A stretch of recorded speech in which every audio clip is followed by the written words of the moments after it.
where the mind is without fear and the head is held high, where knowledge is free.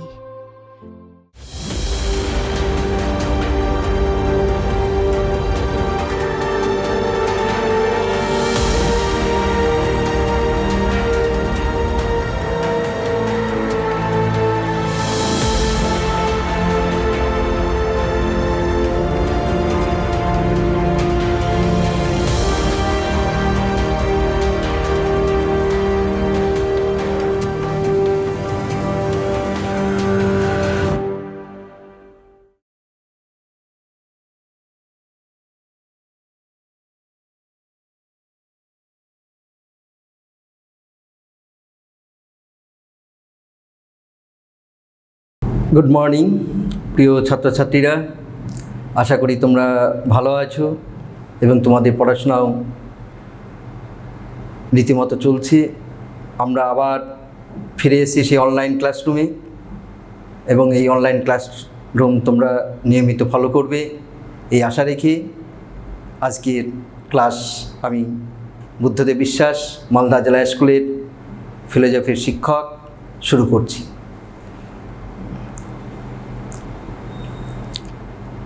এর আগেই আমরা class 12-এর নিরপেক্ষ ন্যায় নিয়ে আলোচনা করছিলাম এবং নিরপেক্ষ ন্যায়ের আমরা অনেকটাই এগিয়েছি এবং সেখানে আমরা নিরপেক্ষ ন্যায়ের লাস্ট ক্লাসে আমরা নিরপেক্ষ ন্যায়ের মূর্তি সংস্থান এবং 4টি সংস্থানে যে 19টা শুদ্ধ মূর্তি আমরা পেয়েছি সেগুলো নিয়ে আমরা আলোচনা করেছি।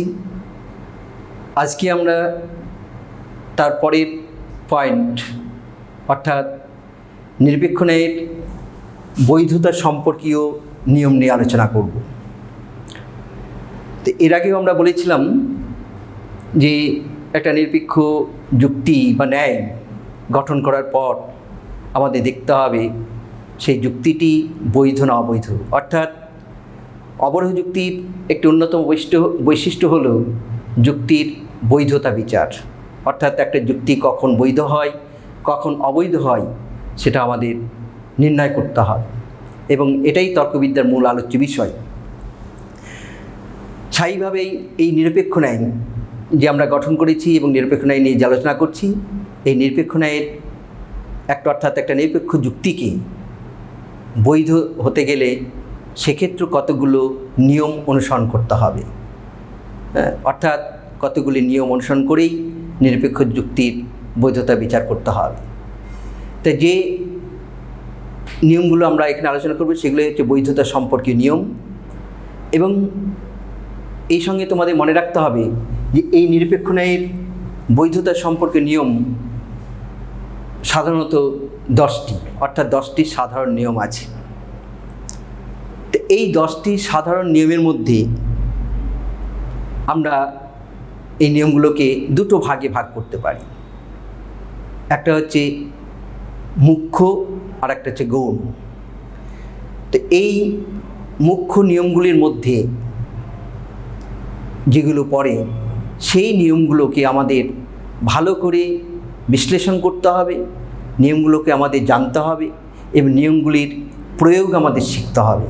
কেননা ওই মুখ্য নিয়মগুলির ওপর নির্ভর করেই আমরা একটা নিরপেক্ষ ন্যায়ের বা যুক্তির বৈধতা বিচার করব।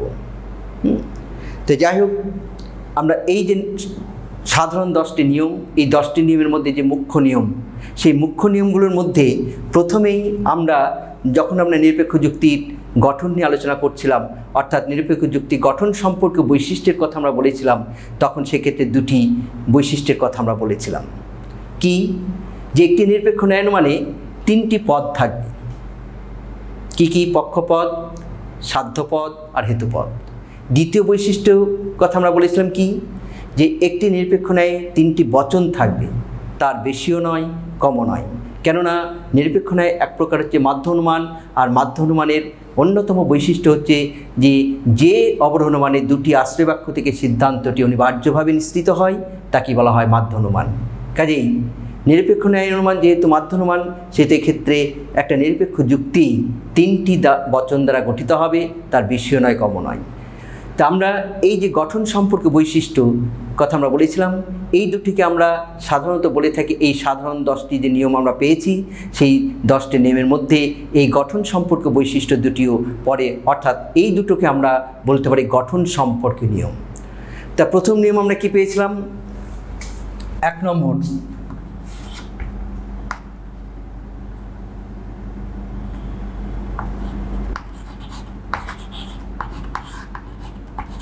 একটি নিরপেক্ষ ন্যায় অনুমানিক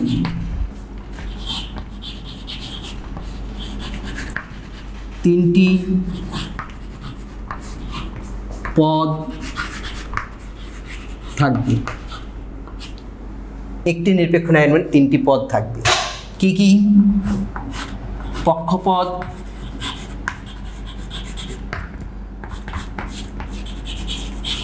সাধ্যপদ, হেতুপদ।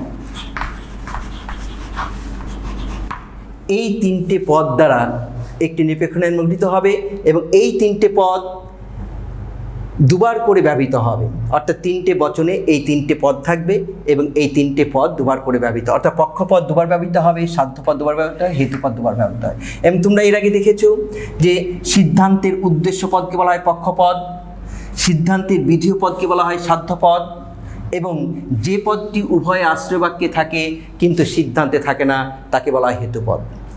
তা এখন এই নিয়মটিকে আমাদের অনুসরণ করতে হবে নিরপেক্ষ ন্যায়ের বৈধতা বিচার করার সময়।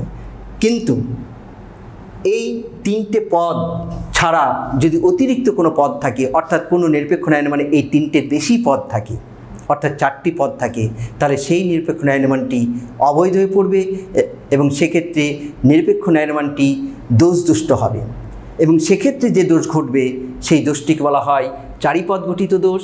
এবং এই চারিপদ গঠিত দোষ সাধারণত 3 রকম হতে পারে, যেহেতু আমরা এখানে 3টে পদ আমরা পেয়েছি। কি কি? অনেকার্থক পক্ষ দোষ, অনেকার্থক সাধ্য দোষ এবং অনেকার্থক হত দোষ। যদিও তোমাদের সিলেবাসে এই যে চারিপদ ঘটিত দোষের যে প্রকারভেদ, অনেকার্থক পক্ষ দোষ, অনেকার্থক সাধ্য দোষ এবং অনেকার্থক হেতু দোষ, এইগুলো তোমাদের সিলেবাসের অন্তর্ভুক্ত নয়, তবুও তোমাদের জেনে রাখতে হবে এই চারিপদ ঘটিত দোষের 3টে প্রকারভেদ আছে এবং এইগুলোকে সামগ্রিকভাবে আমরা বলি চারিপদ ঘটিত দোষ, এবং এটাই তোমাদের মূলত জানতে হবে। তা এখন দেখো, এই নিয়মটির কথা বলা হয়েছে যে একটি নিরপেক্ষ ন্যায় মানে 3টে পদ থাকবে, তার বেশিও নয় কমও নয়। কিন্তু যদি দেখা যায় যে কোনো নিরপেক্ষ ন্যায় অনুমানে 3টের বেশি অর্থাৎ 4টি পদ রয়েছে, তাহলে সেই নিরপেক্ষ ন্যায় অনুমানটি কী হবে বা কী দাঁড়ায় বৈধতা বিচার করার সময়, সেটাই আমরা এখন দেখব। তাহলে আমরা একটা উদাহরণ নিই যে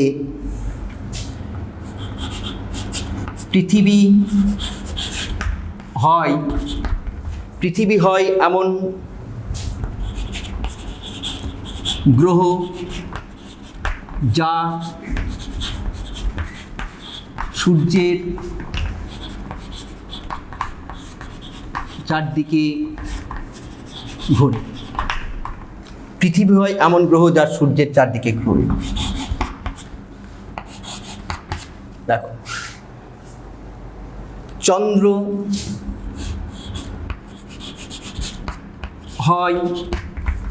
চন্দ্র হয় এমন গ্রহ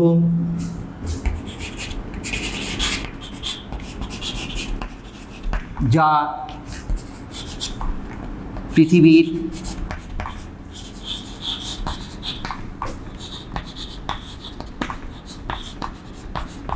চারিদিকে ঘোরে। এর থেকে যদি আমরা এইরকম একটা সিদ্ধান্ত প্রতিষ্ঠা করি যে কী হবে, চন্দ্র হয় এমন গ্রহ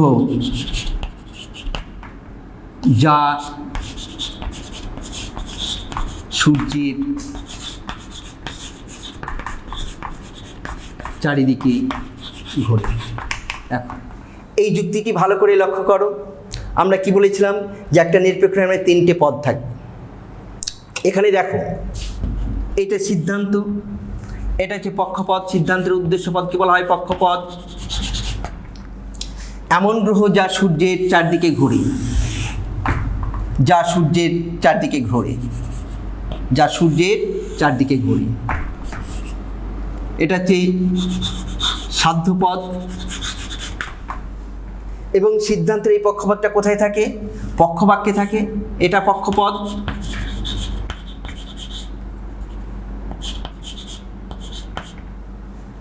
আর সিদ্ধান্তের এই সাধ্যপদটা কোথায় থাকে? সাধ্যবাক্যে থাকে, যা সূর্যের চারদিকে ঘোরে। তাহলে হেতুপদ কোনটা? যে পদটা উভয় আশ্রয় বাক্যে থাকে কিন্তু সিদ্ধান্তে থাকে না তাকে বলা হেতুপদ। কোনটা? তাহলে এইটা হেতুপদ, পৃথিবী, আর যা পৃথিবীর চারদিকে ঘুরে, হেতুপদ।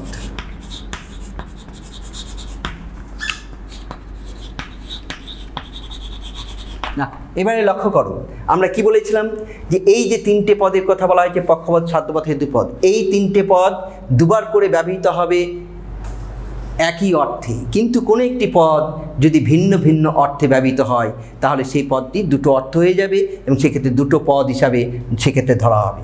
তাহলে এক্ষেত্রে দেখো, হেতুপদ এখানে কি? সাধ্যবাক্যে পৃথিবী, আর পক্ষবাক্যে অর্থাৎ অপ্রধান আশ্রবাক্যে কি বলা হয়েছে? যা পৃথিবীর চারদিকে ঘুরে, এটাও হেতুপদ। তাহলে আমাদের দেখতে হবে যে এই হেতুপদটা সাধ্যবাক্য এবং পক্ষবাক্যে একই অর্থে ব্যবহৃত হয়েছে কিনা। দেখো, সাধ্যবাক্যে হেতুপদ বলতে আমরা কাকে বুঝিয়েছি? পৃথিবীকে। আর এখানে কি পক্ষবাক্যে কি বলেছি? যা পৃথিবীর চারদিকে ঘুরে, অর্থাৎ অন্য কিছুর কথা বলা হচ্ছে, পৃথিবীকে বলা হচ্ছে না। তাহলে এই হেতুপদটা সাধ্যবাক্য এবং পক্ষবাক্যে ভিন্ন ভিন্ন অর্থে ব্যবহৃত হয়েছে। ফলে এখানে কটা পদ হয়ে আছে? একটা, দুটো, তিনটে, চারটে। কি কি? চন্দ্র, তারপরে যা সূর্যের চারিদিকে ঘুরে, পৃথিবী, 4 নম্বর আমরা কি পাচ্ছি? যা পৃথিবীর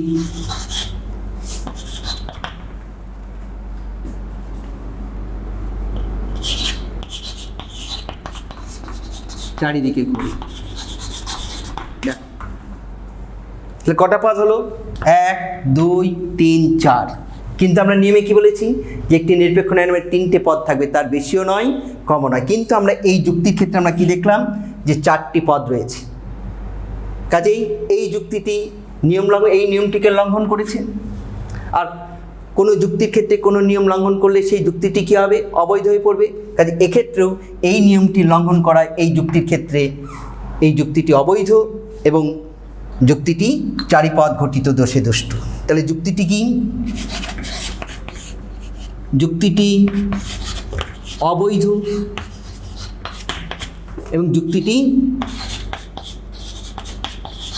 চারিপদ ঘটিত দোষে দুষ্ট হলো। তাহলে আমরা কি দেখলাম? যে প্রথম নিয়ম, যে নিরপেক্ষ নামের 3টে পদ থাকবে, এই নিয়ম লঙ্ঘন করলে সেই নিরপেক্ষ যুক্তিটি অবৈধ হবে এবং সেক্ষেত্রে যে দোষ ঘটবে সেই দোষটিকে বলা হয় চারিপদ ঘটিত দোষ। ক্লিয়ার? নেক্সট আমরা দ্বিতীয় নিয়মে যাব।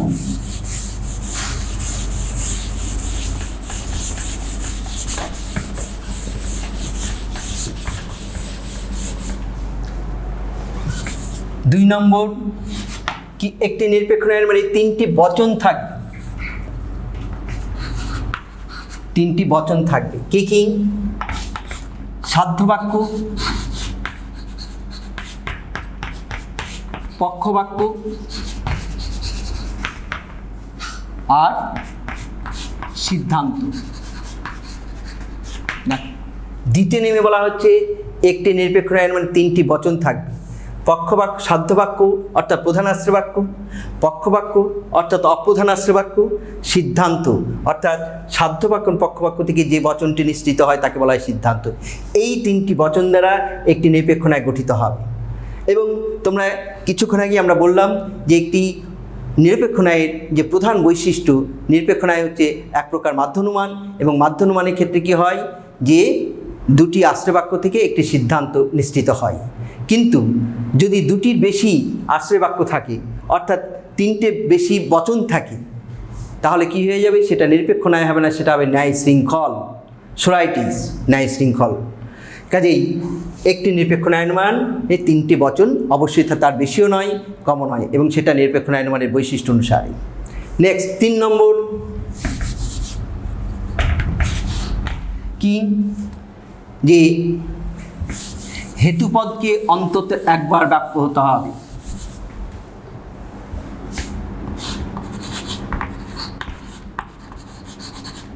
হেতুপদকে অন্তত একবার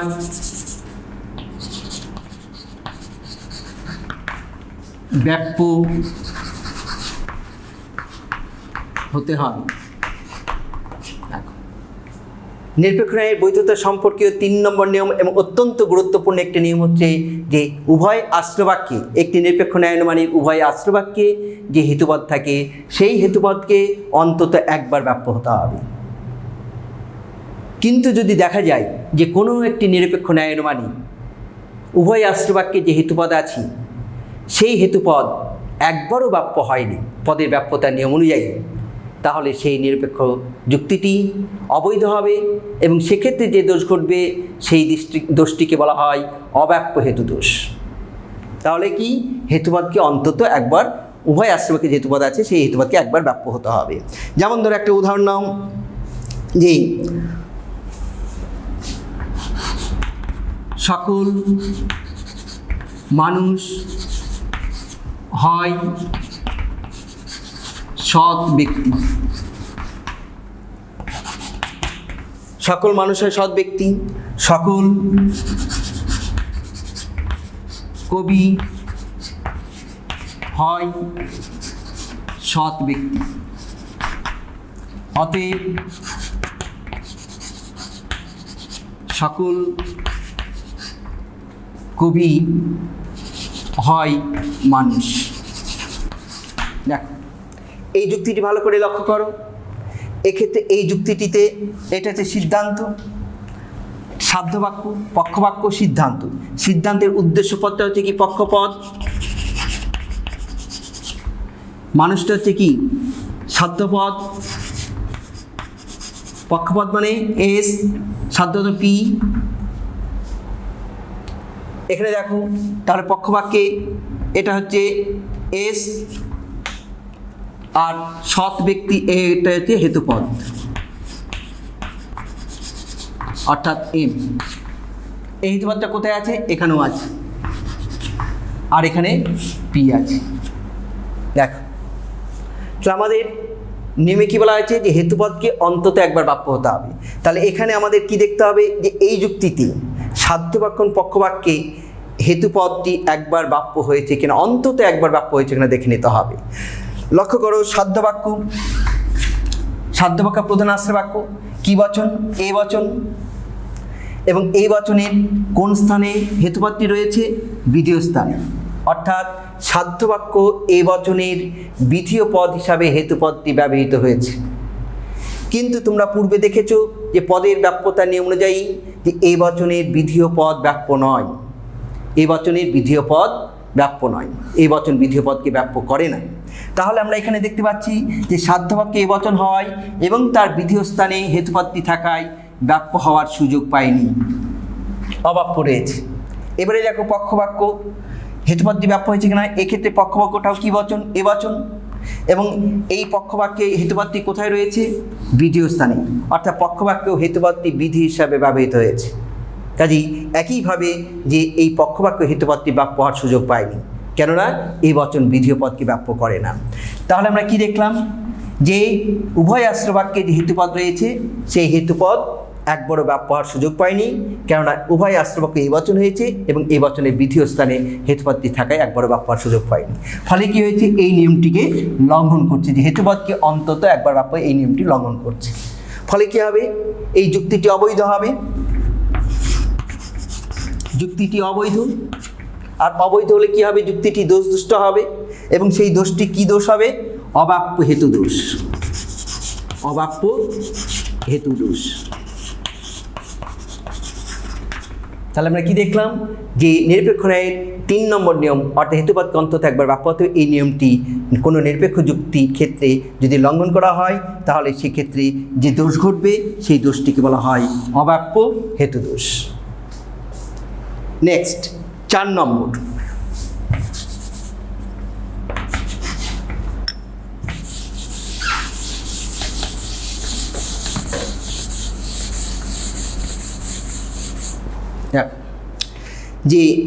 যে পদ আশ্রয় বাক্যে ব্যাপ্য নয়, যে পদ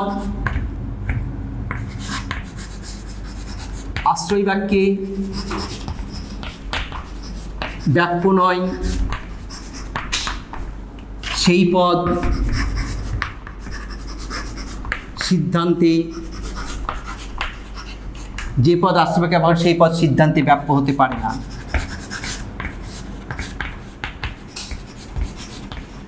ব্যাপ্য হতে পারে না। চতুর্থ নিয়মে বলা হয়েছে যে পদ আশ্রয় বাক্যে ব্যাপ্য নয় সেই পদ সিদ্ধান্তে ব্যাপ্য হতে পারে না। এবং তোমরা দেখেছো যে অবরোহণমানের বৈশিষ্ট্য কি? একটি অন্যতম বৈশিষ্ট্য হচ্ছে যে অবরোহণমানের ক্ষেত্রে সিদ্ধান্ত আশ্রয় বাক্যের তুলনায় কখনোই বেশি ব্যাপক হবে না। হ্যাঁ, কম ব্যাপক হতে পারে বা সমব্যাপক হতে পারে, কিন্তু কখনোই বেশি ব্যাপক হবে না। সেই জন্য চতুর্থ নিয়মে বলা হয়েছে যে পদ আশ্রয় বাক্যে ব্যাপ্য নয় সেই পদ সিদ্ধান্তে ব্যাপ্য হতে পারবে না। অর্থাৎ নিয়মটিকে আমরা এইভাবে বলতে পারি, অর্থাৎ সিদ্ধান্তে যে পদ ব্যাপ্য সেই পদটিকে সেই আশ্রয় বাক্যে ব্যাপ্য হতে হবে। সিদ্ধান্তে কী কী থাকে? পক্ষপাত আর সাধ্যপদ, অর্থাৎ সিদ্ধান্তে যদি পক্ষপাত ব্যাপ্য হয় তাহলে ওই পক্ষপাতকে পক্ষবাক্যে ব্যাপ্য হতে হবে। ঠিক একইভাবে সিদ্ধান্তে যদি সাধ্যপদ ব্যাপ্য হয় তাহলে ওই সাধ্যপদকে সাধ্যবাক্যে ব্যাপ্য হতে হবে। কিন্তু যদি দেখা যায় যে কোনো নিরপেক্ষ যুক্তির ক্ষেত্রে এই নিয়মটি লঙ্ঘন করা হয়েছে তাহলে সেক্ষেত্রে নিরপেক্ষ যুক্তিটি অবৈধ হবে। এবং এই নিয়মটি লঙ্ঘন করলে, কোনো নিরপেক্ষ যুক্তির ক্ষেত্রে এই নিয়মটি লঙ্ঘন করলে 2 প্রকার দোষ করতে পারে। একটা হচ্ছে কি অবৈধ পক্ষদোষ, অবৈধ পক্ষদোষ আর অবৈধ সাধ্যদোষ। কি বললাম? যে কোনো নিরপেক্ষ যুক্তির ক্ষেত্রে এই নিয়মটি লঙ্ঘন করলে 2 প্রকার দোষ করতে পারে, অবৈধ পক্ষদোষ কিংবা অবৈধ সাধ্যদোষ। কেননা সিদ্ধান্তে কি থাকে? পক্ষপাত আর সাধ্যপাত থাকে। এখন দেখো কিভাবে অবৈধ পক্ষদোষ ঘটে, কিভাবে অবৈধ সাধ্যদোষ ঘটে। প্রথমে আমরা অবৈধ সাধ্যদোষের একটা উদাহরণ নিচ্ছি। যেমন সকল মানুষ হয় প্রাণী, সকল মানুষ হয় প্রাণী, কোনো দেবতা নয় মানুষ,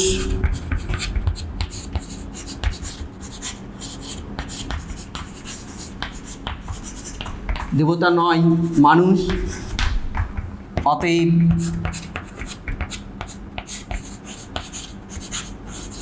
কোনো দেবতা নয় প্রাণী। দেখ, এক্ষেত্রে এই যুক্তিতে সিদ্ধান্ত কি বাচন? ই বাচন, এবং এটা হচ্ছে পক্ষপদ এস, এটা হচ্ছে সাধ্যপদ পি। তাই সিদ্ধান্তে ই বচন হওয়ায় এই পক্ষপদ এবং সাধ্যপদ ব্যাপ্য হয়েছে ব্যাপ্যতার নিয়ম অনুসারে, কেননা ই বচন উভয় পদকে ব্যাপ্য করে। তাহলে আমাদের দেখতে হবে যে সিদ্ধান্তে যেহেতু এই সাধ্যপদটি ব্যাপ্য হয়েছে তাহলে এই সাধ্যপদটি নিয়ম অনুসারে সাধ্যবাক্যে ব্যাপ্য হয়েছে কিনা। দেখ,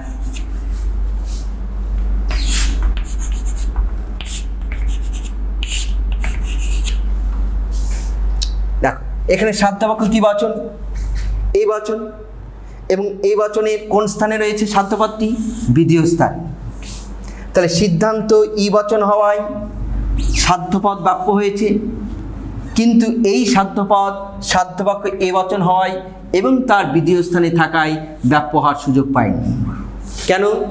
এই বচন বিধেয় পদকে ব্যাপ্য করে না পদের ব্যাপ্যতার নিয়ম অনুসারে। তাহলে সিদ্ধান্তে সাধ্যপদ ব্যাপ্য হওয়া সত্ত্বেও এই সাধ্যপদ সাধ্যবাক্যে ব্যাপ্য হয়নি। ফলে এই নিয়মটি লঙ্ঘন করছে, অর্থাৎ আশ্রয় বাক্যে ব্যাপ্য না হয়ে সিদ্ধান্তে ব্যাপ্য হয়েছে। ফলে কি হচ্ছে? যে আশ্রয় বাক্যের তুলনায় সিদ্ধান্তটি বেশি ব্যাপক হয়ে যাচ্ছে, যেটা অবরোহণমানের বিরোধী। তেমন অবরোহণমানের অন্যতম বৈশিষ্ট্য হচ্ছে যে আশ্রবাক্যের তুলনায় সিদ্ধান্ত কখনোই বেশি ব্যাপক হবে না, কম ব্যাপক হতে পারে বা সমব্যাপক হতে পারে।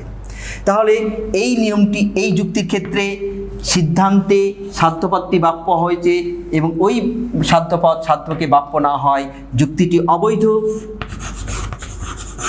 এবং এক্ষেত্রে যে দোষ ঘটেছে সেই দোষটিকে বলা হয় অবৈধ সাধ্য দোষ। অবৈধ সাধ্য দোষ হলো। ঠিক একইভাবে অবৈধ পক্ষদোষ করতে পারে। যেমন আমরা একটা অবৈধ পক্ষদোষের উদাহরণ নিই।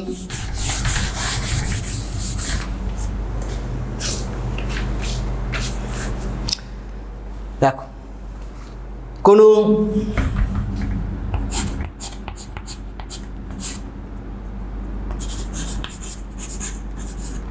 পাখি নয় মানুষ, কোনো পাখি নয় মানুষ, সকল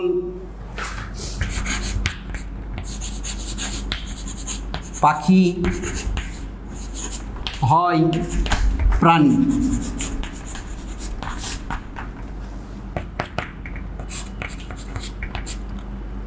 কোনো প্রাণী নয় মানুষ।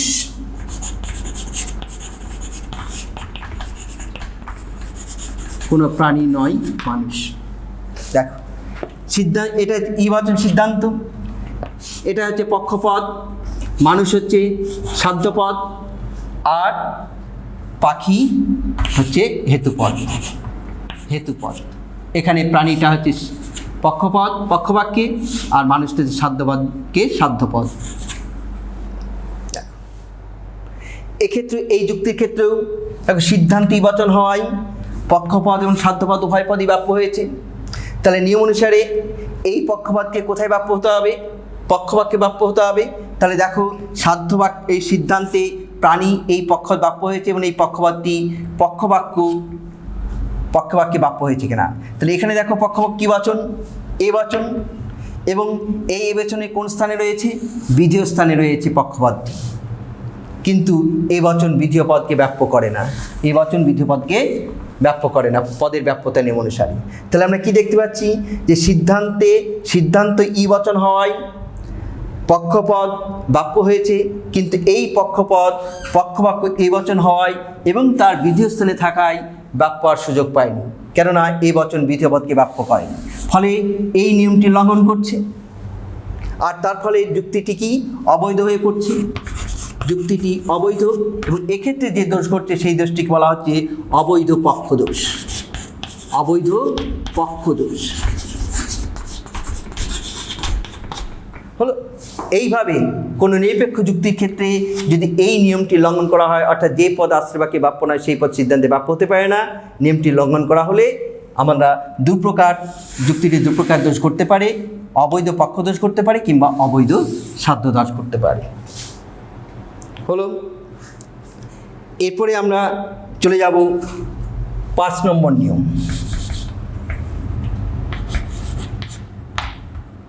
দেখো, পঞ্চম নিয়ম, দুটি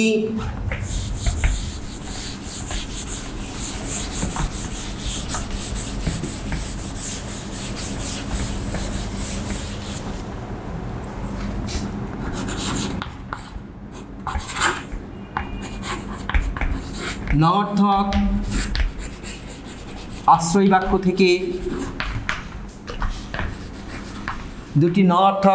বাক্য থেকে কোনো সিদ্ধান্ত, কোনো বৈধ সিদ্ধান্ত পাওয়া যায় না।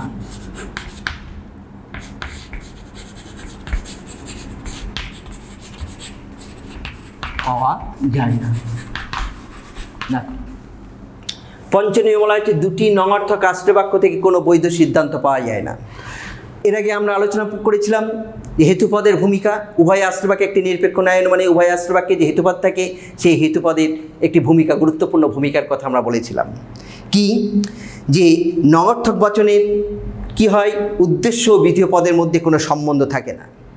কাজেই যদি উভয় আশ্রয়বাক্যই নঅর্থক হয় এবং উভয় আশ্রয়বাক্যের উদ্দেশ্য বিধেয় পদের মধ্যে যদি কোনো সম্বন্ধ না থাকে, তাহলে সিদ্ধান্তেও আমরা সাধ্য বা পক্ষপাতের মধ্যে কোনো সম্বন্ধ থাকবে না, সম্বন্ধ স্থাপন করা সম্ভব হবে না। কিন্তু পক্ষ এবং সাধ্যপদের সঙ্গে যদি হেতুপদের সম্বন্ধ স্থাপিত না হয় তাহলে সিদ্ধান্ত আমরা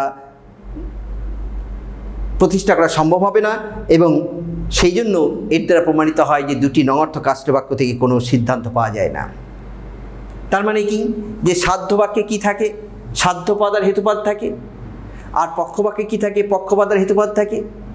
এখন সাধ্যবাক্য যদি নঙর্থক বচন হয় তাহলে সাধ্যপদের সাথে হেতুপদের কোনো সম্বন্ধ স্থাপিত হচ্ছে না। আবার পক্ষবাক্যেও যদি পক্ষবাক্য যদি নঙর্থক বচন হয় তাহলে পক্ষপদের সাথে হেতুপদের কোনো সম্বন্ধ স্থাপিত হবে না।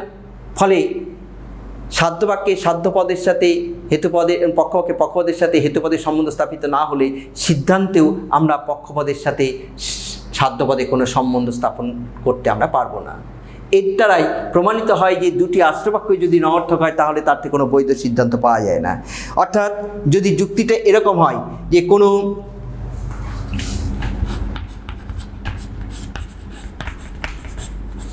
মানুষ নয় সৎ ব্যক্তি, কোনো মানুষ নয় সৎ ব্যক্তি, রাম নয় সৎ ব্যক্তি, অতএব রাম নয় মানুষ। এই যে যুক্তিটা আমরা গঠন করেছি, এক্ষেত্রে দুটি আশ্রয়বাক্যতে একটা সিদ্ধান্ত প্রতিষ্ঠা করা হয়েছে, কিন্তু এই সিদ্ধান্তটি বৈধ নয়, যেহেতু দুটি আশ্রয়বাক্যই নঙর্থক। কারণ এই ক্ষেত্রে মানুষের সাথে সৎ ব্যক্তি কোনো সম্বন্ধ স্থাপিত হচ্ছে না, আবার রামের সাথে সৎ ব্যক্তি কোনো সম্বন্ধ স্থাপিত হচ্ছে না পক্ষবাক্যে, ফলে রামের সাথে মানুষেরও কোনো সম্বন্ধ স্থাপন করা সম্ভব নয়। সেই জন্য এই দুটি আশ্রয়বাক্য নঙর্থক হলে তার থেকে কোনো বৈধ সিদ্ধান্ত পাওয়া সম্ভব নয়। কাজে কোনো নিরপেক্ষ যুক্তির ক্ষেত্রে যদি এই নিয়মটি লঙ্ঘন করা হয়, অর্থাৎ দুটি নঙর্থক আশ্রয়বাক্য থেকে যদি কোনো সিদ্ধান্ত প্রতিষ্ঠা করা হয়, তাহলে সেই নিরপেক্ষ যুক্তিটি অবৈধ হয়ে পড়বে, এবং সেক্ষেত্রে যে দোষ ঘটবে সেই দোষটিকে বলা হয়, সেই দোষটি বলা হয় নঙর্থক আশ্রয়বাক্য জনিত দোষ। নঙর্থক আশ্রয়বাক্য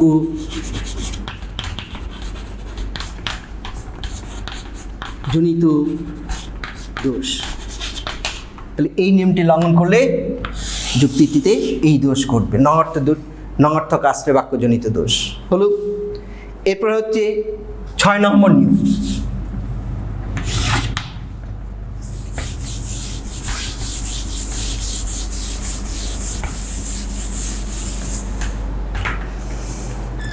একটি আশ্রয়বাক্য নঙর্থক হলে একটি আশ্রয়বাক্য নঙর্থক হলে সিদ্ধান্ত অবশ্যই নঙর্থক হবে। না, 6 নম্বর নিয়মে কি বলা হয়েছে, যে একটি আশ্রয়বাক্য নঙর্থক হলে, অর্থাৎ দুটি আশ্রয়বাক্যের মধ্যে একটি আশ্রয়বাক্য যদি নঙর্থক হয় তাহলে সিদ্ধান্ত অবশ্যই নঙর্থক বচন হবে। অর্থাৎ একটি আশ্রয়বাক্য, যেহেতু আমরা 5 নম্বর নিয়মে কি দেখলাম, যে দুটি নঙর্থক আশ্রয়বাক্য হতে পারে না, তাহলে একটি আশ্রয়বাক্য নঙর্থক হলে আরেকটি আশ্রয়বাক্য কি হবে, সদর্থক হবে। যেহেতু পঞ্চম নিয়ম অনুসারে দুটি নঙর্থক আশ্রয়বাক্য থেকে কোনো সিদ্ধান্ত পাওয়া যায় না। এখন প্রধান আশ্রয়বাক্যটি যদি নঙর্থক হয় তাহলে অপ্রধান আশ্রয়বাক্যটি সাদর্থক হবে, আবার প্রধান আশ্রয়বাক্যটি যদি সদর্থক হয় তাহলে অপ্রধান আশ্রয়বাক্যটি নঙর্থক হবে। এবং এক্ষেত্রে যেহেতু তোমার যদি প্রধান আশ্রয়বাক্যটি নঙর্থক হয় তাহলে সেক্ষেত্রে সাধ্যপদের সাথে হেতুপদের কোনো সম্বন্ধ স্থাপিত হবে না, তাহলে অপ্রধান আশ্রয়বাক্যটা অবশ্যই কী হবে, সদর্থক হবে, এবং সেক্ষেত্রে হেতুপদের সাথে পক্ষপদের একটা সম্বন্ধ স্থাপিত হবে, এবং সেই জন্য সিদ্ধান্তে পক্ষপদের সাথে কোনো সাধ্যপদে কোনো সম্বন্ধ স্থাপন করা সম্ভব নয়। সেই জন্য যেমন বলা হলো যে কোনো মানুষ নয় পুণ্যজীব, কোনো মানুষ নয় পূর্ণ জীব, কোনো মানুষ নয়। এখানে প্রধান রাষ্ট্রবাক্যটি নঅর্থক বাচক, তাহলে অপ্রধান রাষ্ট্রবাক্যটি অবশ্যই সদর্থক হবে। পঞ্চম নিয়মে যেহেতু বলা হয়েছে দুটি রাষ্ট্রবাক্য নঅর্থক হতে পারে না, তাহলে কি হবে? সকল দেবতা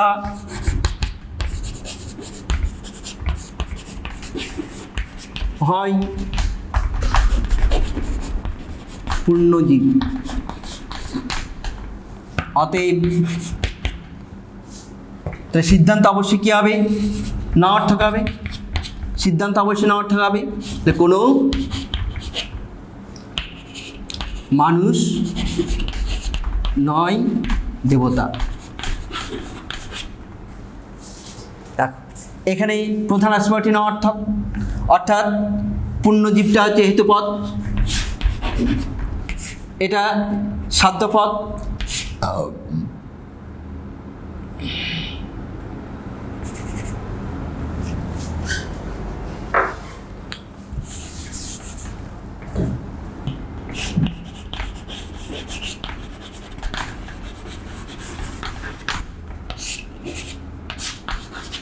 মানুষটা হচ্ছে সাধ্যপদ, দেবতা হচ্ছে পক্ষপদ।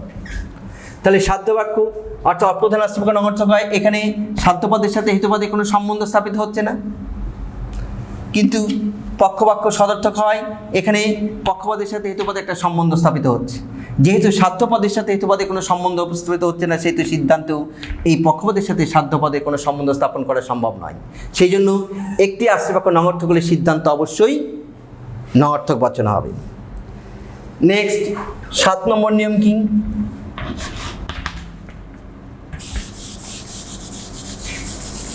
দুটি আশ্রয় বাক্য সদর্থক হলে সিদ্ধান্ত অবশ্যই সদর্থক হবে। সিদ্ধান্ত অবশ্যই সদর্থক হবে। দুটি আশ্রয় বাক্য সদর্থক হলে সিদ্ধান্ত অবশ্যই সদর্থক হবে। যদি উভয় আশ্রয় বাক্য সদর্থক হয়, তাহলে মনে করতে হবে যে উভয় ক্ষেত্রেই হেতুপদের সঙ্গে সাধ্যপদের এবং পক্ষপদের সম্বন্ধ আছে। প্রধান আশ্রয় বাক্য সদর্থক হলে হেতুপদের সঙ্গে সাধ্যপদের সম্বন্ধ আছে, আবার অপ্রধান আশ্রয় বাক্য সদর্থক হলে পক্ষপদের সঙ্গে হেতুপদের সম্বন্ধ আছে। উভয় ক্ষেত্রেই থেকে অনুমান করতে পারি যে সাধ্য পক্ষপদের মধ্যে একটা সম্পর্ক আছে, অর্থাৎ সিদ্ধান্তটি অবশ্যই সদর্থক হবে। হ্যাঁ, অর্থাৎ বিপরীতভাবে এইভাবে বলতে হয়, সিদ্ধান্ত যদি সদর্থক হয় তাহলে উভয় আশ্রয় বাক্য অবশ্যই সদর্থক হবে। কেননা ন্যায়ের পঞ্চম নিয়মে কি বলা হয়েছে? দুটি নঅর্থক আশ্রয় বাক্য থেকে কোনো সিদ্ধান্ত পাওয়া যায় না। আবার ষষ্ঠ নিয়মে অনুসারে কি বলা হয়েছে? যদি একটি আশ্রয় বাক্য নঅর্থক হয় তাহলে সিদ্ধান্ত অবশ্যই নঅর্থক হবে। এই হচ্ছে ন্যায়ের, নিরপেক্ষ ন্যায়ের মুখ্য নিয়ম। এই যে আমরা 7টা নিয়মের কথা বললাম, এগুলোকে বলা হয় মুখ্য নিয়ম। এছাড়া আরও 3টে গৌণ নিয়ম আছে, যেগুলো অনুসিদ্ধান্ত বলা হয়। এবং এই নিয়মগুলো আমি শুধু বলে দিচ্ছি, এই নিয়মগুলো ব্যাখ্যা করা আমরা এই ক্লাসে ব্যাখ্যা করছি না। এবং এগুলো তোমরা প্রিয় ছাত্রছাত্রীরা তোমরা এটা বইটা পড়ে নেবে। এবং এই 3টি নিয়ম হচ্ছে কি, শুধু নিয়মগুলো মনে রাখো। এবং নিরপেক্ষ যুক্তি বৈধতা বিচার করতে গেলে আমরা যে 7টা নিয়ম আলোচনা করলাম, এই 7টি নিয়ম অবশ্যই মনে রাখতে হবে। এবং 8, 9, 10 এই 3টে নিয়ম অনুসিদ্ধান্ত, এগুলো তোমাদের সাধারণত পরীক্ষায় প্রমাণ হিসাবে আসে, সেগুলো পরবর্তীতে তোমরা পড়ে নেবে। দুটি আশ্রয় বাক্য থেকে, দুটি বিশেষ আশ্রয় বাক্য থেকে, দুটি আশ্রয় বাক্য বিশেষ বচন হলে, দুটি আশ্রয় বাক্য বিশেষ বচন হলে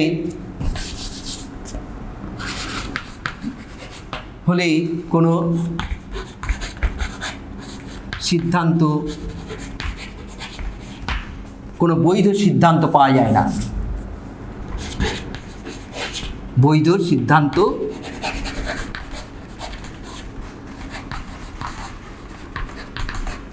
পাওয়া যায় না। দুটি আশ্রয় বাক্য বিশেষ বচন হলে কোনো বৈধ সিদ্ধান্ত পাওয়া যায় না। 9 নম্বর কি? নম্বর হচ্ছে যে একটি আশ্রয়বাক্যে বিশেষ হলে সিদ্ধান্ত অবশ্যই বিশেষ বচন হবে। একটি আশ্রয় বাক্য বিশেষ বচন হলে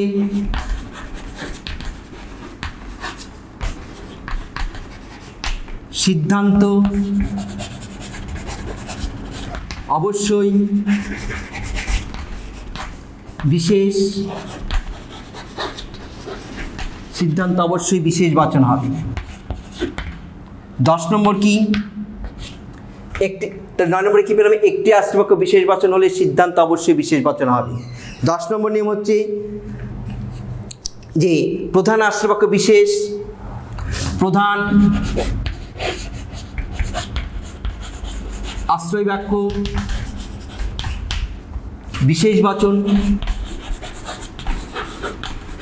এবং অপ্রধান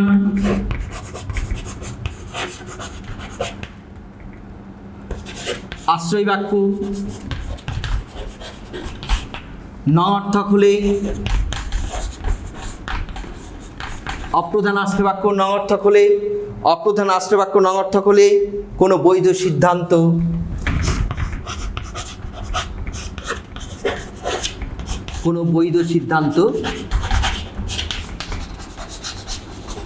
পাওয়া যায় না।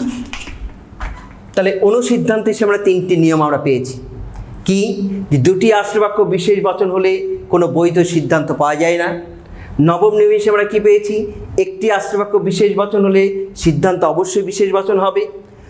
10 নম্বর নিয়মে আমরা কী পেয়েছি? প্রধান আশ্রয়বাক্য বিশেষ বচন এবং অপ্রধান আশ্রয়বাক্য নঅর্থক হলে কোনো বৈধ সিদ্ধান্ত পাওয়া যায় না। এই 3টি নিয়মকে বলা হয় অনুসিদ্ধান্ত। এইগুলো নিরপেক্ষ ন্যায়ের গৌণ নিয়ম এবং এইগুলো সাধারণত তোমাদের প্রমাণ হিসাবে আসে।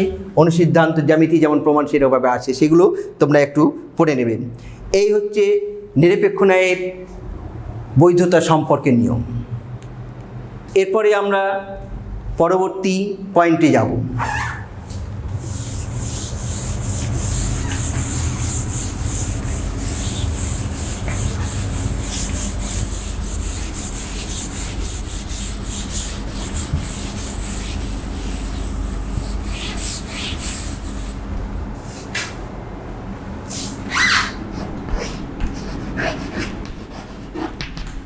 নিরপেক্ষ ন্যায়ের বৈধতা বিচার। দেখো, তাহলে এতক্ষণ পর্যন্ত আমরা নিরপেক্ষ ন্যায়ের গঠন, নিরপেক্ষ ন্যায়ের সংস্থান, মূর্তি, নিরপেক্ষ ন্যায়ের সাধারণ নিয়ম, এগুলো আমরা আলোচনা করলাম। এবারে আমরা যাচ্ছি কি, যে একটা নিরপেক্ষ ন্যায়ের কীভাবে আমরা বৈধতা বিচার করব। তা এই একটা নিরপেক্ষ ন্যায়ের বৈধতা বিচার করতে গেলে প্রথমেই তোমাদের যেটা মনে রাখতে হবে যে একটা নিরপেক্ষ ন্যায়কে প্রথমে যুক্তি আকারে সাজিয়ে নিতে হবে। কিভাবে? এবং তোমরা দেখেছো যে একটা নিরপেক্ষ ন্যায়ের গঠন সম্পর্কে বৈশিষ্ট্য তোমরা পেয়েছো এবং জেনেছো যে একটা নিরপেক্ষ ন্যায়ের 3টি বচন থাকবে। কি কি? সাধ্যবাক্য, পক্ষবাক্য এবং সিদ্ধান্ত। এবং এই 3টে বচন 3টে পদ থাকবে, পক্ষপদ, সাধ্যপদ আর হেতুপদ। তাহলে প্রথম একটা যুক্তিকে, একটা নিরপেক্ষ যুক্তির বৈধতা বিচার করতে গেলে প্রথমেই সেই যুক্তিটাকে আমাদের যুক্তি আকারে সাজিয়ে নিতে হবে। কিভাবে? প্রধান আশ্রয়বাক্য, অপ্রধান আশ্রয়বাক্য এবং সিদ্ধান্ত। তারপরে আমাদের কি করতে হবে? যে ওই যুক্তিটা গঠন করার পরে ওই যুক্তির বৈধতা সম্পর্কে যে নিয়মগুলো আমরা পেয়েছি সেই নিয়মগুলো যথাযথভাবে ওই যুক্তির ক্ষেত্রে অনুসরণ করা হয়েছে কিনা সেটা আমাদের দেখতে হবে পরপর নিয়মগুলো। যদি দেখা যায় যে বৈধতা সম্পর্কে নিয়মগুলি ওই যুক্তির ক্ষেত্রে যথাযথভাবে পালন করা হয়েছে তাহলে যুক্তিটি বৈধ হবে এবং যুক্তিটি বৈধ হলে সেটি কোনো না কোনো সংস্থান হবে। এবং তোমরা এর আগেই জেনেছো সংস্থান কাকে বলে, সংস্থান কিভাবে নির্ণয় করা হয়। এবং যুক্তিটি সংস্থান নির্ণয় করার পর সেটা সেই সংস্থানের কোন মূর্তি সেটা নির্ণয় করতে হবে। সেই মূর্তিটা আমরা কীভাবে নির্ণয় করব? ওই যুক্তিটি যে 3টে বচন দ্বারা গঠিত হয়েছে, এ, ই, আই, ও, এই 4টে বচনের মধ্যে যে 3টে বচন দ্বারা যুক্তিটি গঠিত হয়েছে সেই 3টি বচনের আকার অনুযায়ী আমাদের মূর্তিটা উল্লেখ করতে হবে। তাহলে এখন আমরা দেখব তাহলে প্রথম আমাদের কাজ কি, যে একটা নিরপেক্ষ যুক্তির বৈধতা বিচার করতে গেলে প্রথমে যুক্তিটাকে আমাদের তর্কবিদ্যাসম্মত যৌক্তিক আকারে প্রকাশ করতে হবে, যুক্তিবিদ্যাসম্মত বচনে পরিণত করতে হবে। এখন প্রশ্ন হচ্ছে, অর্থাৎ সাধ্যবাক্য, পক্ষবাক্য এবং সিদ্ধান্ত। কিন্তু প্রশ্ন হচ্ছে যে যুক্তিতে তো বলে দেওয়া থাকবে না যে কোনটা প্রধান আশ্রয়বাক্য, কোনটা অপ্রধান আশ্রয়বাক্য এবং কোনটা সিদ্ধান্ত। তাহলে তোমাকে নির্ণয় করতে হবে। কিভাবে নির্ণয় করবে? দেখো, এক্ষেত্রে সহজ উপায় হচ্ছে সেই যুক্তি থেকে প্রথমে সিদ্ধান্ত বাক্যটি খুঁজে বার করতে হবে। যুক্তি থেকে প্রথমে সিদ্ধান্ত বাক্যটি খুঁজে বার করতে হবে। কেন? যদি সিদ্ধান্ত বাক্যটি খুঁজে পাওয়া যায় তাহলে সিদ্ধান্ত পাওয়ার সাথে সাথেই আমরা কিন্তু পক্ষপদ এবং সাধ্যপদ পেয়ে যাব। কেন? সিদ্ধান্ত একটি বচন হবে, এ, ই, আই, ও, এই চারটি বচনের মধ্যে যে কোনো একটি বচন হবে। আর সিদ্ধান্ত পেয়ে যাওয়া মানে আমরা পক্ষপদ এবং সাধ্যপদ পেয়ে যাব। কেন? সিদ্ধান্তের উদ্দেশ্যপদকে বলা হয় পক্ষপদ এবং বিধেয় পদকে বলা হয় সাধ্যপদ। আর এবং তারপরে আমরা কি পক্ষবাক্য এবং সাধ্যবাক্য ঠিক একইভাবে আমরা খুঁজে বার করব। কীভাবে? যে সিদ্ধান্তের ওই পক্ষপদটি বাকি যে দুটো বাক্য আছে সেই দুটি বাক্যের মধ্যে কোন বাক্যে আছে সেটা আমাদের দেখতে হবে, সেটা হবে পক্ষবাক্য। এবং সিদ্ধান্তের সাধ্যপদটি যে বাক্যে থাকবে সেটা হবে সাধ্যবাক্য। এইভাবে সাধ্যবাক্য, পক্ষবাক্য এবং সিদ্ধান্ত আমাদের নির্ণয় করতে হবে। এখন প্রশ্ন হচ্ছে যে সিদ্ধান্ত বাক্য যে আমরা প্রথমে খুঁজে বার করব, তাহলে সিদ্ধান্ত বাক্যটি খুঁজে বার করার নিয়ম কী? দেখো, সিদ্ধান্ত খুঁজে বার করার কিছু নিয়ম আছে।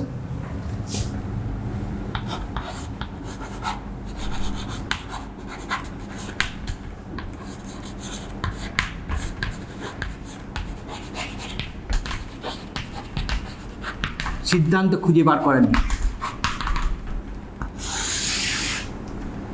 1 নম্বর, সুতরাং অবশ্যই, এগুলো তোমরা লিখে নেবে। কাজেই, সুতরাং অবশ্যই, কাজেই, সেহেতু, এই জাতীয় সিদ্ধান্ত জাতীয় এই জাতীয় শব্দ যদি কোনো বাক্যে যুক্ত থাকে তাহলে সেই বাক্যটি সিদ্ধান্ত বাক্য হিসাবে গৃহীত হবে। কি বললাম? সুতরাং, অতএব, অতএব, সুতরাং, অতএব, অবশ্যই, কাজেই, সেহেতু এই জাতীয় শব্দ যদি কোনো বাক্যে যুক্ত থাকে তাহলে সেই বাক্যটিকে সিদ্ধান্ত হিসাবে চিহ্নিত করতে হবে। 2 নম্বর কি? কারণ বা কেননা দিয়ে যদি কোনো বাক্য থাকে,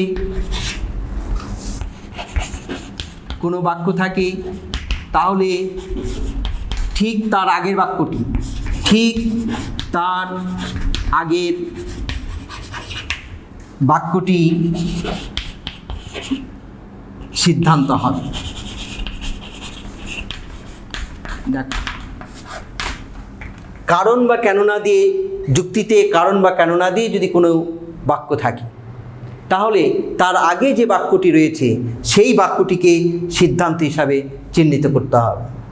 নেক্সট 3 নম্বর কি? যেহেতু, সেহেতু, যেহেতু, সেহেতু, অনেক সময় যেহেতু, সেহেতু এই শব্দযুক্ত বাক্য আমরা পেয়ে থাকি। স্বাভাবিকভাবেই যেহেতুর পরে সেহেতু শব্দযুক্ত বাক্যটি সিদ্ধান্ত হবে, কিন্তু কোনো কোনো বাক্যে সেহেতু শব্দটি উহ্য আছে। সেক্ষেত্রে আমাদের কী করতে হবে? যুক্তির সামগ্রিক অর্থ বিশ্লেষণ করে সেহেতু শব্দযুক্ত বাক্যটি নির্ণয় করতে হবে, করে সেই বাক্যটিকে আমাদের সিদ্ধান্ত হিসেবে গ্রহণ করতে হবে। তারপর সাধ্যবাক্য, পক্ষবাক্য এইভাবে আমাদের গঠন করতে হবে।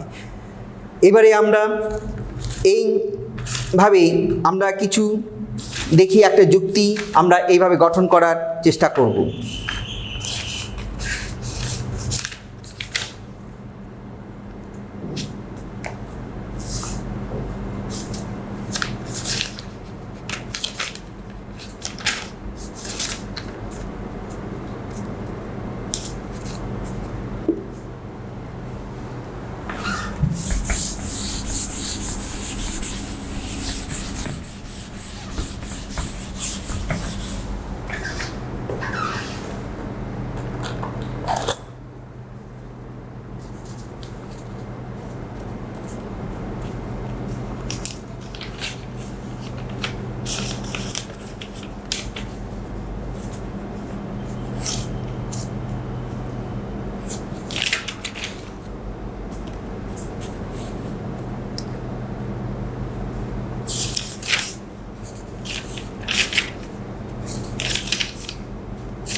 দেখো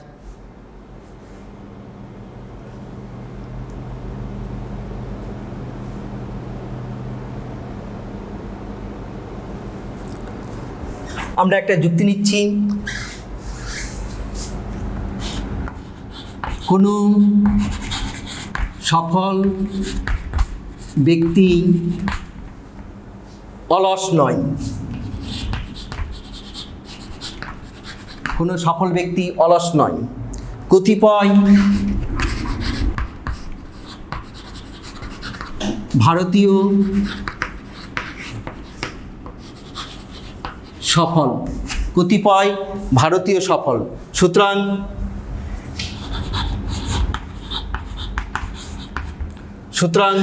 কতিপয় ভারতীয়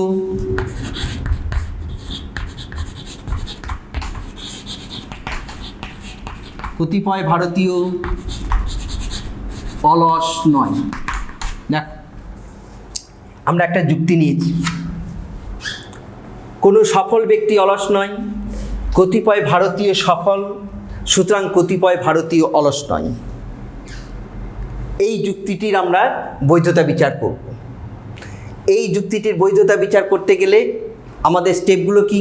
প্রথমে আমরা এই যুক্তিটাকে নিরপেক্ষ ন্যায় আকারে সাজাবো, অর্থাৎ তর্কবিদ্যা সম্মত আকার।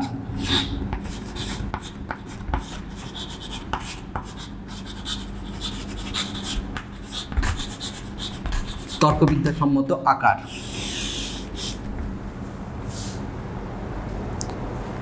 দেখ তাহলে এই তর্কবিদ্যা সম্মত আকারে সাজাতে গেলে কি করতে হবে? কি বললাম যে প্রথমে এই যুক্তি থেকে সিদ্ধান্ত বাক্যটি খুঁজে বার করতে হবে। এখন সিদ্ধান্ত বাক্য কিভাবে খুঁজে বার করব? কিছুক্ষণে আমরা সিদ্ধান্ত বাক্য খুঁজে বার করার কতগুলো নিয়মের কথা বললাম। যেমন কি বলেছি যে সুতরাং, অতএব, অবশ্যই, কাজেই, সেহেতু এই জাতীয় শব্দ যদি কোনো বাক্যে যুক্ত থাকে তাহলে সেই বাক্যটি সিদ্ধান্ত বাক্য হবে। এখানে আমরা একটা বাক্য পাচ্ছি, এই বাক্যে সুতরাং কতিপয় ভারতীয় অলস নয়, সুতরাং শব্দটি যুক্ত আছে এই বাক্যে। তাহলে স্বাভাবিকভাবে এই বাক্যটিকে আমরা সিদ্ধান্ত হিসাবে গ্রহণ করব। তাহলে আমরা চট করে লিখে ফেলি, এখানে আমরা লিখছি সিদ্ধান্ত। তাহলে কতিপয় ভারতীয় অলস নয়, এই বাক্যটিকে আমাদের বচনে রূপান্তর করতে হবে। কেননা যে কোনো যুক্তিকে গঠন করতে গেলে আমাদের কি করতে হবে? বাক্য আকারে থাকবে, সেই বাক্যটাকে বচনে রূপান্তর করতে হবে। এবং বচনে রূপান্তর করা তোমরা শিখেছো। তাহলে এখানে কতিপয় ভারতীয় অলস নয়, এই বাক্যটি কি বচন হবে? কতিপয় বলতে আংশিক, তাহলে আংশিক ভারতীয় অলস নয়, অর্থাৎ বিশেষ নঅর্থক, অর্থাৎ বহুবচন। কতিপয় ভারতীয় অলস নয়, তাহলে কি হবে? কোনো কোনো, বা এইভাবে তোমরা এখানে লিখতে পারো, কোনো কোনো, দেখ ভারতীয় খুব ভালো করে লক্ষ্য করবে, কোনো কোনো ভারতীয় নয় অলস, এটা কি পেলে? সিদ্ধান্ত। সিদ্ধান্ত, কোনো কোনো ভারতীয় নয় অলস। সিদ্ধান্ত পেয়ে যাওয়ার সাথে সাথে কি কি পেলে? পক্ষপদ এস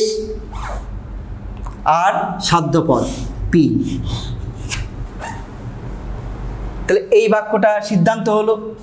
এবার তোমাকে সাধ্য বাক্য আর পক্ষ বাক্য, আমরা কি বললাম যে সিদ্ধান্তে পক্ষপদটি যে বাক্যে থাকবে সেই বাক্যটি পক্ষবাক্য হবে, অর্থাৎ অপ্রধানাশ্রী বাক্য হবে। তাহলে সিদ্ধান্ত বাদ দিয়ে আর এ একটা বাক্য আছে, আর এ একটা বাক্য আছে। এই দুটি বাক্যের মধ্যে ভারতীয় এই পক্ষপাতটি কোন বাক্যে আছে? দেখো এখানে আছে, কতিপয় ভারতীয় সফল। কতিপয় ভারতীয় সফল, তাহলে এই বাক্যটিকে আমরা পক্ষবাক্য হিসাবে গ্রহণ করব। এবং কতিপয় ভারতীয় সফল, এটা কি? আংশিক সদর্থক বচন, অর্থাৎ আই বচন। কোনো কোনো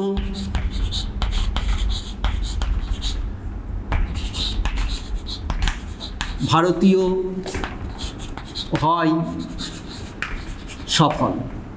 দেখ এটা এস, এটা তাহলে কি হয়ে গেল? হেতুপদ। বাকি থাকলো কোনটা? এইটা, কোনো সফল ব্যক্তি অলস নয়। এটা স্থায়ীভাবে এটা সাধ্যপদ হবে। এবং এখানে দেখো অলস, এই সাধ্যপদটি এই বাক্যে আছে। তাহলে কি হবে? কোনো সফল ব্যক্তি অলস নয়, এটা কি বচন? সামান্য নগর্থকতা দ্বিবচন। কোনো, তাহলে এটা বচন আকার করলে কি হবে? কোনো সফল ব্যক্তি নয় অলস। তাহলে এটা হচ্ছে সাধ্য বাক্য, এটা হচ্ছে পক্ষ বাক্য হলো। আমরা যুক্তি গঠন হয়ে গেল আমাদের। এবার কি করতে হবে? এই যুক্তিটি বৈধ না অবৈধ নির্ণয় করতে হবে, বিচার করতে হবে। তাহলে আমরা কি দেখব? নিয়মগুলো, যে নিয়ম আমরা পেয়েছি, প্রথম থেকে 7টা নিয়ম দেখো পরপর। এই যুক্তিতে 3টি বচন রয়েছে। প্রথম নিয়মটি যথাযথ অনুসরণ করা হয়েছে। এবং এই যুক্তিতে কটি পদ আছে?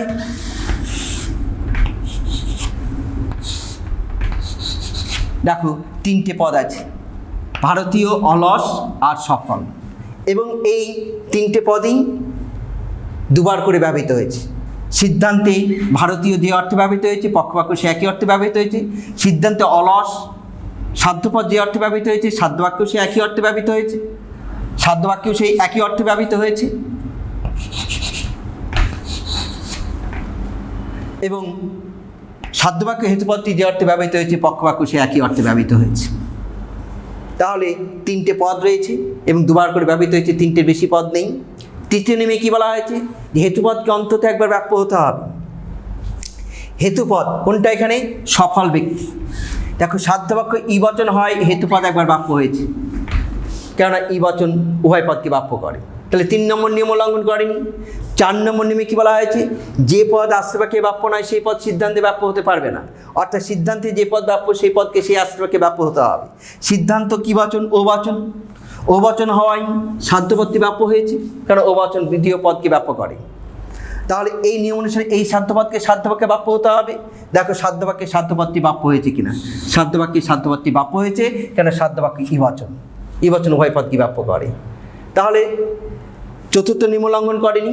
পঞ্চম নিয়মে কি বলা হয়েছে? যে দুটি আশ্রয়বাক্য নঙর্থক হলে তার থেকে কোনো বৈধ সিদ্ধান্ত পাওয়া যায় না। এখানে দুটি আশ্রয়বাক্যের মধ্যে কি? একটি আশ্রয়বাক্য নঙর্থক, একটি আশ্রয় সদর্থক, দুটি। তাহলে এই পঞ্চম নিয়ম উল্লঙ্ঘন করার কোনো প্রশ্নই উঠছে না। ষষ্ঠ নিয়মে কি বলা হয়েছে?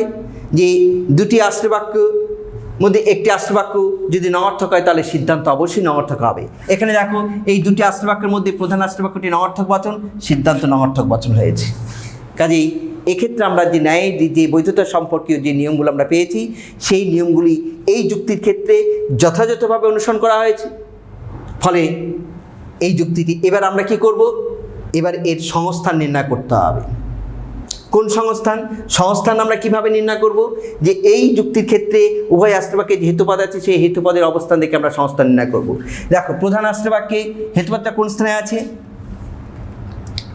উদ্দেশ্য স্থানে। অপ্রধান আশ্রয় কোন স্থানে আছে? বিধেয় স্থানে। তাহলে আকারটা কেমন হচ্ছে? এইরকম হচ্ছে।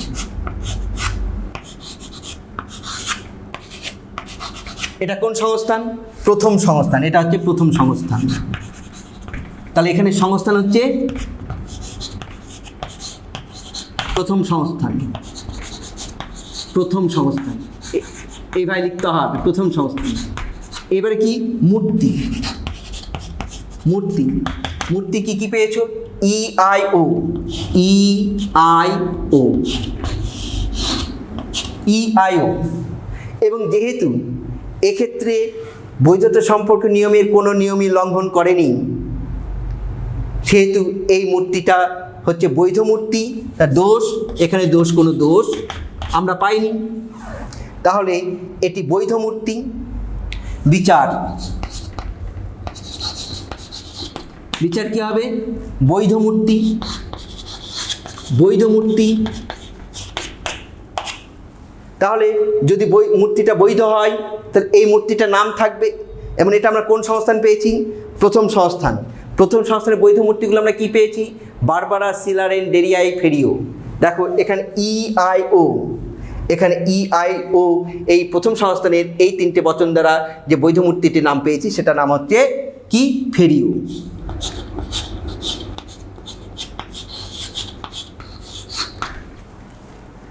এই হলো একটা বৈধ মূর্তির বৈধ যুক্তির বৈধতা বিচার। আমরা লাস্ট আরেকটু নিচ্ছি, হ্যাঁ। তাহলে আমরা একটা যুক্তির বৈধতা বিচার করলাম এবং এই যুক্তিটা বৈধতা বিচার করতে গিয়ে দেখলাম এই যুক্তিটা হচ্ছে বৈধ যুক্তি, এবং এক্ষেত্রে আমরা কি পেয়েছি, মূর্তি EIO এবং সংস্থান হচ্ছে কি প্রথম সংস্থান, এবং তার বৈধ মূর্তিটির নাম হচ্ছে ফেরিও। কেন? এক্ষেত্রে যুক্তির যে বৈধতা সম্পর্কে যে নিয়ম, সেই নিয়মগুলি কোনো নিয়মই এখানে লঙ্ঘন করা হয়নি, প্রতিটা নিয়মই যথাযথভাবে অনুসরণ করা হয়েছে। হলো, এরপরে আমরা একটা অবৈধ যুক্তি কিভাবে বিচার করব সেটা আমরা দেখব।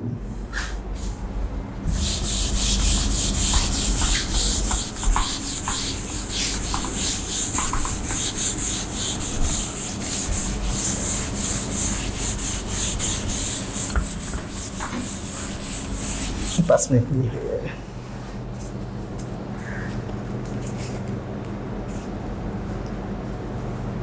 দেখো, সব সৈন্যই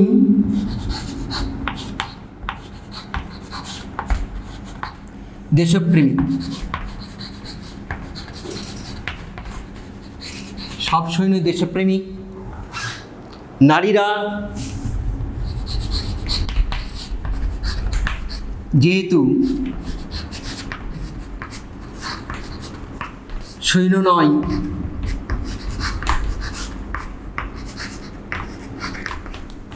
সব সৈন্যই দেশপ্রেমিক, নারীরা যেহেতু সৈন্য নয়, সেই জন্য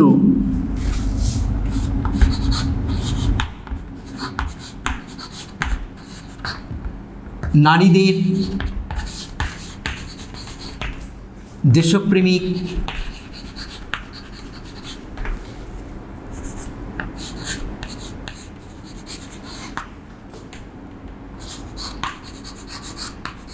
বলা যায় না।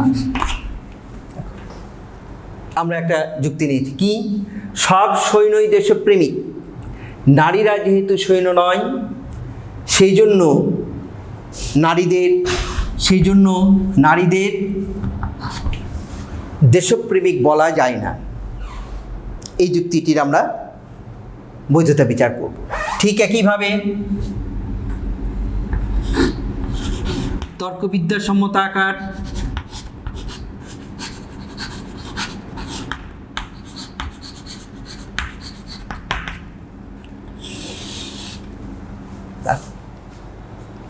তাহলে এখানে কি, এই যুক্তি থেকে প্রথমে আমরা সিদ্ধান্ত বাক্যটি খুঁজে বার করব। দেখো, সব সৈন্যই দেশপ্রেমিক, নারীরা যেহেতু সৈন্য নয়, সেই জন্য নারীদের দেশপ্রেমিক বলা যায় না। আমি একটা নিয়মের কথা বলেছিলাম যে যেহেতু সেহেতু, অনেক সময় সেহেতু শব্দটা উহ্য থাকে, তো সেক্ষেত্রে কি সামগ্রিক যুক্তির অর্থ বিশ্লেষণ করে সেহেতু শব্দযুক্ত বাক্যটি খুঁজে বার করতে হবে। তাহলে এখানে আমরা যেহেতু পেয়েছি, তাহলে আমরা এবার তর্কবিদ্যার সম্মত আকারটা গঠন করব।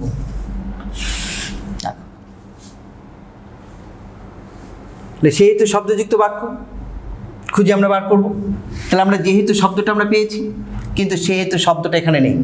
সাধারণত কী হয়, যেহেতু পরের বাক্যটা সিদ্ধান্ত হতে পারে কিংবা আগের বাক্যটা হতে পারে।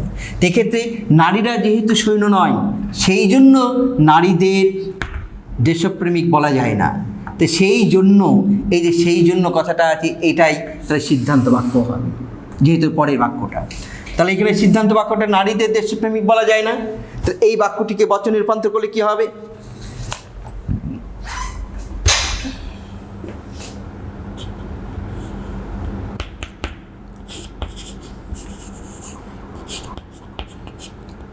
কোনো নারী নয় দেশপ্রেমিক। সিদ্ধান্ত,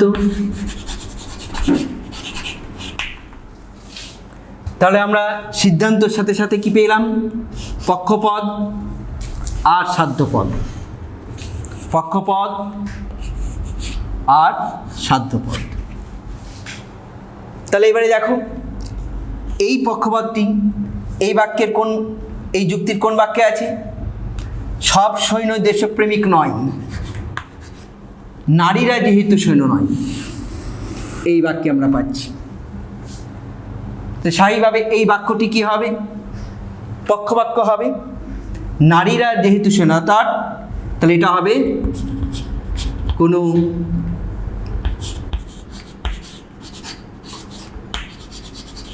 নারী নয় সৈন্য, এটা পক্ষবাক্য। বাকি থাকলো কোনটা? এই বাক্যটা, সব সৈন্য দেশপ্রেমিক, এটাই। এবং এখানে সাধ্যপদ কি দেশপ্রেমিক এই বাক্যে আছে, তাহলে এটা হবে সাধ্যবাক্য। সব সৈন্য দেশপ্রেমিক বচনাকার করলে কি হবে? সকল সৈন্য হয়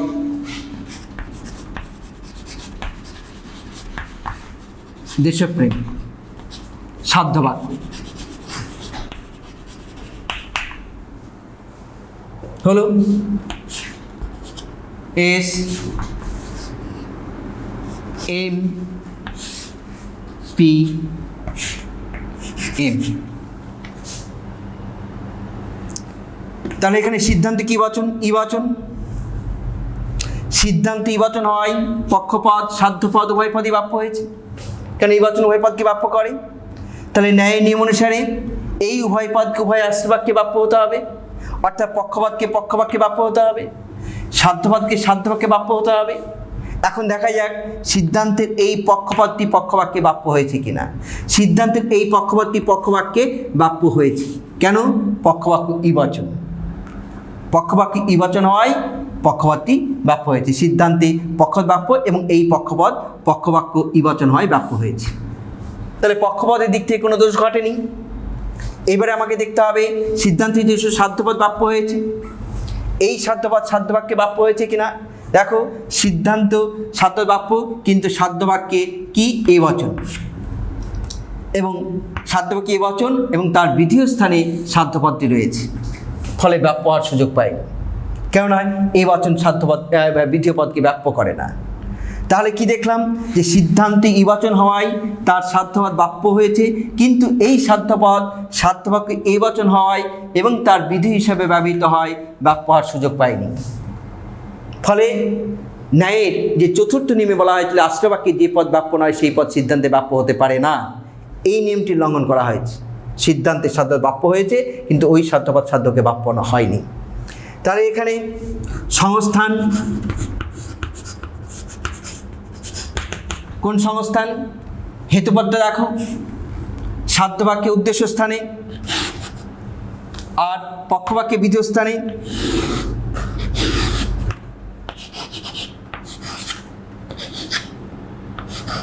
এটা কোন সংস্থান? প্রথম সংস্থান।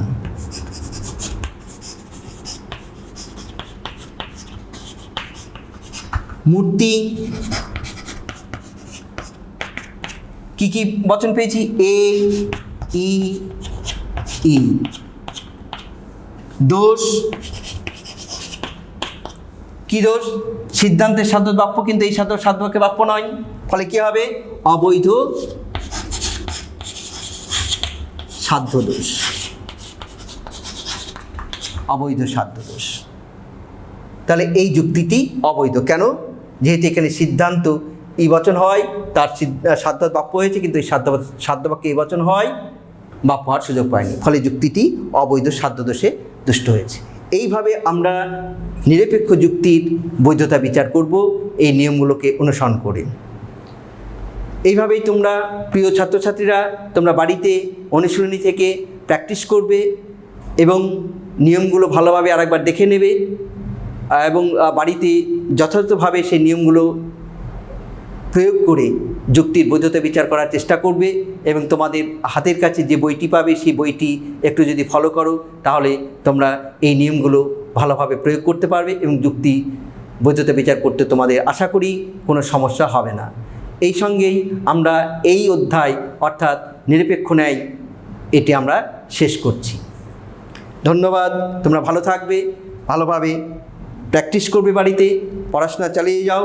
এইভাবেই চালিয়ে যেতে হবে তোমাদের এই একটা সংকটময় মুহূর্তে, এবং তোমরা সুস্থ থাকো, ভালো থাকো এই আশা রেখে আজকের ক্লাস এখানে শেষ করছি।